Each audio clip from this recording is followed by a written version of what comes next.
Yuk. Ayo. Oh, jangan anak. Ada nolak ini. Nah, turun. Ada nolak ya.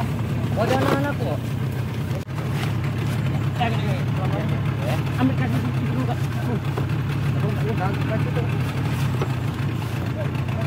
Untuk pencarian hari ini kita melakukan dari titik awal ke titik temunya korban itu melakukan cara penyisiran itu sejauh 6 kilo.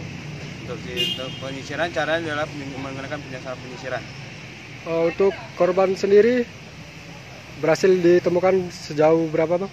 Untuk berhasil ditemukan itu alhamdulillah itu sekitar 6 kilo dari titik awal. Untuk korban ditemukan dalam keadaan sudah meninggal dunia. Baik, Pak, untuk unsur yang terlibat dari instansi mana saja, Pak? Oke, untuk instansi terlibat dari operasi ini adalah BPBD, terus ada lagi Babinsa, Polresta, terus masyarakat setempat yang terlibat operasi hari ini.